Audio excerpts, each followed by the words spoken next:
Hello everybody, Ace here, giving it to you straight with day 33 of the video log challenge, and today I wanted to talk to you about discipline and how on the other side of discipline is where we will find our freedom. So about 2 years ago now, wow, it's been 2 years? 1 year, last year, 2019. September of 2019, I went to a storytelling workshop with a former Green Beret Lieutenant Colonel named Scott Mann. Now, Scott Mann's been a professional speaker. He's been a contributor on CNN and Fox and all that because he was a special operations officer.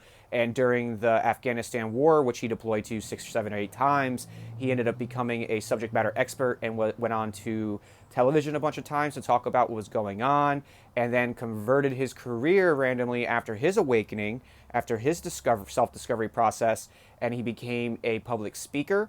And now he's actually a screenwriter, and he has his own play company and his own play called Last Out, Elegy of a Green Beret. It was a wonderful play. I never really was into live theater, and he definitely made me a fan. And if you have a chance to check it out whenever this whole craziness goes down, I definitely highly suggest it, because it's not just for military people, it's for everyone. It really tells the story of what it's like for a military person during wartime to try to leave the battle. Whether he physically leaves the battle or not, that battle stays up here, especially with those he's lost. And so, being that was Scott's story, and he turned it into basically a play to help other people heal, he started this thing called Rooftop Leadership, where over 2 days in the woods of Florida, we would come together, about 15, 20 of us, and we would learn how to tell our stories. That is when I learned about the need to heal through your trauma before telling your story, because if you haven't actually worked through the stuff from your past and you begin telling the story, you'll bring yourself right back into that moment, the emotions, the feelings, and you'll just recreate that. And it's actually not really helping you. It's helping you into learning what exactly it is that you need to be focused on to root it out. But if you don't really work on it, like with a therapist or with therapy or some other avenue, just telling your story and talking about it and getting on stage, you're most likely going to be recreating that. Because again, time is only linear in this vehicle, but not for our subconscious, which is eternal and expansive. Therefore, if you start talking about something that happened to you in the past, you can recreate that trauma for yourself in the present. And the reason I talk about this was because one of the things he said, which I got to interview him, and I'll leave that in the description below, he talked about how on the other side of discipline was where we were going to find our freedom. And being that we were both in the military, he was Special Forces, I was in the Marine Corps, discipline was very important to us. It made a lot of sense to me, especially because I had been failing to stay disciplined. I am disciplined, but not as disciplined as I would like to be, because I hadn't healed from my story, and therefore I had old programs in my head running, telling me that I wasn't good enough, I wasn't worthy enough, and that this is what I needed to do to help myself, instead of actually doing what I needed to do to help myself, which was not eating that food, not drinking that drink, not being with that person, etc., like the other videos I've talked about. Now, what stood out to me so prominently with this whole discipline is freedom, basically, is that it's absolutely true. And we, again, stigmatized basically every word in the English dictionary, so we don't even know what discipline means. We think of discipline now, it's also been cascaded as, you need to discipline that boy, you need to discipline that girl, so discipline itself has become a trigger word. So as soon as you say something like discipline, immediately people's defensive walls go up, and you can't make it through to them. So my whole idea with this video is to kind of break down, what is discipline? What does it really make it up as? You know, how do we apply it in our lives? And all discipline is, to me, again, is consistency and frequency. You can be consistently bad at something, and with the right frequency get good.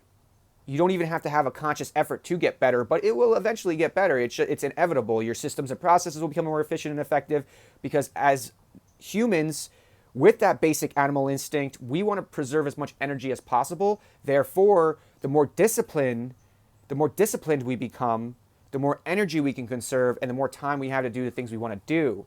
Instead of spending most of our day fretting about the things we're not doing, worrying about the things we still need to do or talking crap about the things we haven't yet done, now we can just do the things we need to do when we need to do them without even thinking about them. And all of a sudden now your whole day opens up.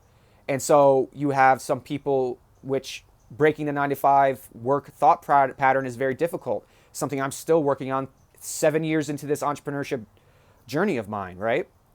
7 years, and I'm just now finally surrendered that my life can be exactly how I want it to be, and I will be able to get stuff done and even more. And just in the last couple months, this started to happen because I increased my discipline by focusing on my consistency and the frequency of that consistent effort. 1% better every day, that discipline of trying to get 1% better every day is how we then take whatever it is we're trying to do and take it to the next level. And the reason I'm talking about this the day after Thanksgiving, the reason I'm talking about this on Black Friday is because discipline is way more than what we eat, the relationships we have, the things we do. Discipline is in every moment of every day. And the more we can become disciplined in the loving of ourselves and the caring of ourselves and the attentiveness of ourselves and the acknowledgement of ourselves and the awareness of ourselves, then we don't have to worry about it. And all of a sudden we have so much time in a day. And that's how you have people who are just one person that can write 4 books in a year, read 50 books, start 3 businesses, go on speaking tours, go on 3 vacations, go to every single one of his child's or her child's play recitals, and all those things is because they've established discipline in their lives, because the foundation of that discipline is the love and care of themselves. And that no matter what, they will take care of themselves, because that will then allow them to take care of other people, and that will allow them to take care of the things that they need to take care of so that they can be abundant and can be healthy and could be wealthy in their life, which then breeds more wellness and freedom, prosperity, and abundance. Therefore, discipline is key, but we need to get past our own egoic perception of it, this idea that we need to be perfect. It's not discipline. Discipline in itself can be becoming disciplined and allowing yourself off the hook for not being perfect. Discipline can be as something as simple as getting up and the first 20 minutes of your day, you just say some mantras to yourself so that you're putting yourself in the right position instead of waking up and fretting right away. Discipline is in every moment.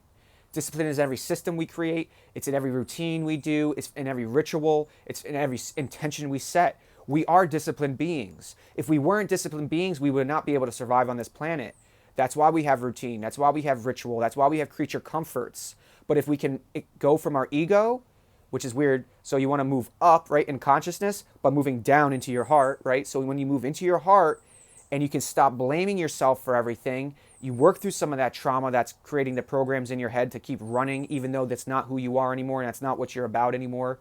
Through discipline, that consistency of effort, that frequency of effort, you rewrite those programs in your head, you build new muscles, you create new life systems, and you free yourself.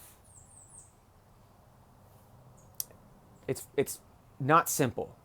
The concepts are all simple. I try to simplify these concepts because we get so worked up. We get so worked up about the concepts, about what they mean, about what they've been, about how we've been with them in the past, about what other people have told us about them, that we don't even get started with the idea of becoming more disciplined, of increasing our consistency, of increasing our frequency, of improving the discipline of thought we have about ourselves, for ourselves. And that includes not talking shit about ourselves. That includes not self-poisoning, not self-sabotaging. So on the other side of discipline is freedom. And I cannot stress this enough. I know that for a fact. The only reason I'm still 6 feet up is because I've had some discipline in my life, because without it, I flounder. I have no direction. But with that discipline and with the work I've done, I can now surrender to, I don't need direction anymore. I am direction. But it took 3, 4, 5, 6, 7, 8, 9, 10, 11 years of disciplined mindset and work and effort and being enough to keep going after myself, to establish those systems, to build the consistency and frequency so that true discipline can now be effortless in my life. And now I am truly happy. I am truly at peace. And what's crazy is when I don't want to do the things I'm disciplined over now, it's a quick thought and I go, well, that's going to make me feel bad. And I'm not willing to do anything to drain my cup. Everything I do now is to fill my cup with as much love and light as possible so that then I can then give it to the rest of the world. I'm super proud of all of you for doing this work. I really am. It's hard, it's difficult, it's messy. But here's the other thing too, it's not easy. It's not easy humbling yourself. It's not easy building discipline. It's not easy becoming more consistent and doing the things you don't think you want to do for yourself. It's not easy digging into the trauma of your mind, digging into the trauma of your heart and of your spirit, letting it go, and then allowing yourself the time to heal. It's a pain in the ass. But you're already on this journey, whether you want to be or not. And if you're watching these videos, then it's obviously something that resonates with you. So on this beautiful Black Friday, I hope that you all get a little further on your path today. I hope that you find a little more love for yourself today. And if you liked what you've seen and heard, hit that like button. If you want to join the army of energy, hit that subscribe button. Find me at Conspiracy Realists on Instagram to more content like this. I'm down day 17 of DURT and Hemi-synch. I really believe this is going to be part of my program, and I really believe this is how I'm going to help people heal, help them heal theirs. I don't help anyone heal anyone. I don't cure anyone, but I want to help you all heal from the emotional trauma from your past. And with that, I leave you all, and I love you all, and I hope you have a wonderful day and a wonderful weekend, and I'll see you tomorrow. Take care. Goodbye.